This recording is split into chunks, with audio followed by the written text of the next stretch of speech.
వాళ్ళ దగ్గర నుంచి కూడా ఒక క్లారిటీ వచ్చాక మరి దాని గురించి మాట్లాడుకుంటాక మనకు అవకాశం ఉంటుంది.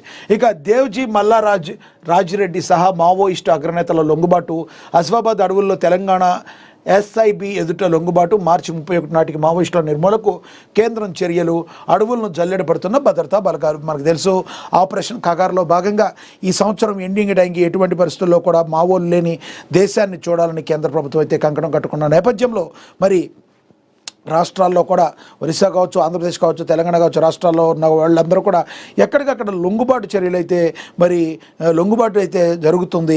ఇది మావోయిస్టు పార్టీ ఇక ఆల్మోస్ట్ చర్మాంకం దశకు వచ్చినట్టుగా మనం కూడా భావించాలి. ఆపరేషన్ కాగార్లో కీలక పరిణామం చోటు చేసుకుంది.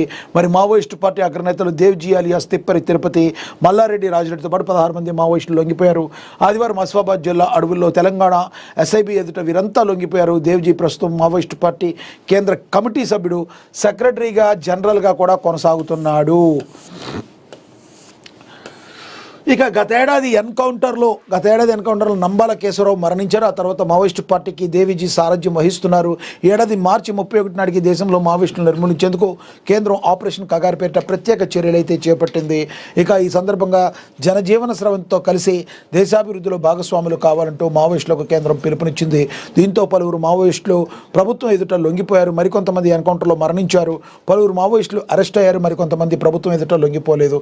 మరోవైపు ఆపరేషన్ కగారు కోసం నిర్దేశించుకున్న సమయం మరికొద్ది రోజుల్లో మిగిలింది. అలాంటి వేళ మావోయిస్టుల కోసం వారి ప్రభావిత రాష్ట్రాల్లో భద్రతా బలాలు జల్లెడ పడుతున్నాయి. దీంతో మధ్యప్రదేశ్ నుంచి తెలంగాణ, ఛత్తీస్గఢ్ సరిహద్దుల్లో కర్రెగుట్టలోకి మావోయిస్టుల అగ్రనేతలు దేవ్జీతో పాటు పలువురు నేతలు ప్రవేశించారంటూ నిఘా వర్గాల నుంచి కేంద్ర భద్రతా బలాలకు సమాచారం అందింది.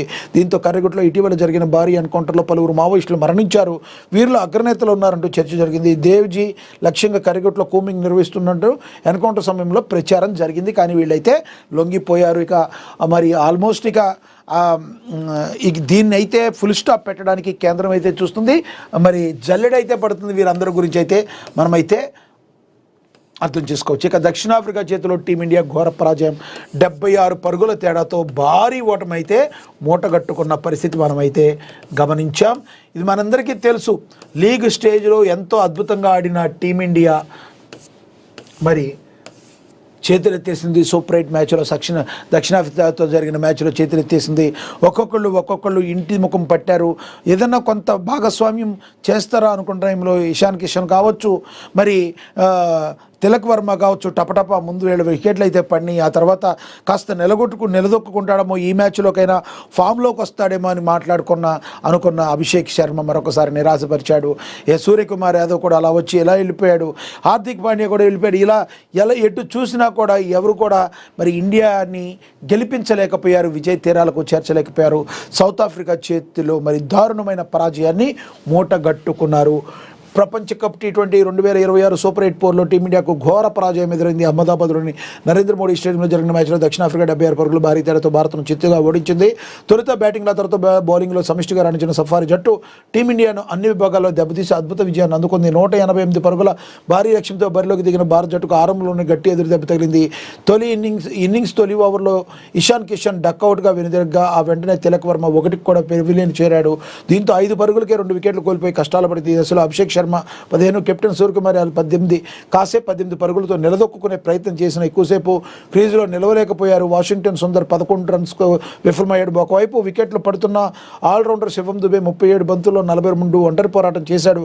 అయితే అతనికి హార్దిక్ పాండ్యా 18 పరుగులతో మినహా మరెవరి నుంచి సహకారం అందలేదు. రింకు సింగ్ కూడా డకౌట్ కావడంతో జట్టును మరింత దెబ్బతీసింది. దీంతో భారత జట్టు 18.5 ఓవర్లో 111 పరుగులకి ఎత్తి ఆల్అవుట్ అయిపోయింది.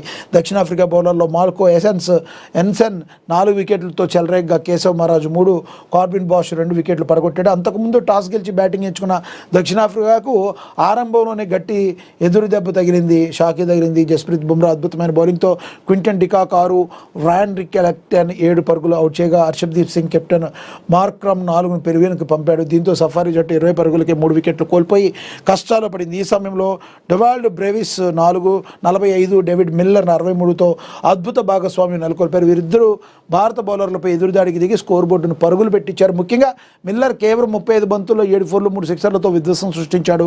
చివరిలో ట్రస్టర్ స్ట్రబ్ 24 బంతుల్లో 44 నాట్అవుట్ మెరుపు ఇన్నింగ్స్ అండవడంతో దక్షిణాఫ్రికా నిర్ణీత 20 ఓవర్లో 7 వికెట్ల నష్టానికి 187 పరుగులు భారీ స్కోరు చేసింది. భారత బౌలర్లో జస్ప్రీత్ బుమ్రా 4 ఓవర్లో కేవలం 15 పరుగులు ఇచ్చి 3 వికెట్లతో అద్భుతంగా రాణించాడు. సూపర్ 8 దశలో భారత్ తమ తదుపరి మ్యాచ్ను ఈ నెల 26న జింబాబ్వేతో ఆడనుంది. ఈ మ్యాచ్లో చెన్నైలోని ఎంఏ చిదంబరం స్టేడియంలో జరగనుంది. మరి జింబాబ్వేతో ఆడనుంది. మరొక 2 మ్యాచ్లు అయితే ఉన్నాయి. ఈ 2 మ్యాచ్ల్లో కూడా మరి మనం ఇవాళ భారీ రన్స్తో ఓడిపోయాం కాబట్టి ఆ 2 మ్యాచ్లు కూడా మనం కంపల్సరీ భారీ విజయంతో గెలవాల్సిన పరిస్థితి. ఏదేవైతేనే వరల్డ్ కప్లో ఓటమి చవిచూస్తాం. ఇక్కడ మనం ఒక కీలకంగా మనం ఒకటి ఆలోచించవచ్చు. అంటే ప్రతి విషయాన్ని పాజిటివ్గా మాట్లాడుకోవటం మన ఇండియన్స్కి అలవాటు. కానీ నా వ్యక్తిగత అభిప్రాయం, గతంలో 2011లో కూడా ఇట్లాగే మనం సౌత్ ఆఫ్రికా చేతిలో మరి ఇలాగే సూపర్ 6 టైంలో ఓడిపోయి ఆ తర్వాత వరల్డ్ కప్ కొట్టాం. సౌత్ ఆఫ్రికా మీద ఒకే ఒక్క మ్యాచే ఓడిపోయాం మనం. అలాగే ఈసారి కూడా సౌత్ ఆఫ్రికా మీద ఓడిపోయినంత మాత్రాన కప్పు రానున్నది కాదు. మన ద్వారాలేమి మన ద్వారాలేమి మూసుకుపోలేదు. మరి 100% కప్పు కొడతాకే అవకాశం ఉంది. కానీ ఎక్కడ తప్పు జరిగిందో తెలుసుకోవాలి. ఎక్కడ మరి ఎవరు అంచనాలను రాణించలేకపోయారు, ఎందుకు ఓవర్ కాన్ఫిడెన్స్ ఎక్కువైందా, ఏ విషయంతో ఈ రకంగా జరిగిందన్న దాని గురించి 1-4 సార్లు పునరాలోచించుకోవాల్సిన పరిస్థితి మరి ఉంటుంది. చూద్దాం, నెక్స్ట్ మ్యాచ్లో విజయం సాధిద్దామని చెప్పి మనమైతే ఆశిద్దాం. ది వెడ్డింగ్ ఆఫ్ విరోష్ ఏదైతే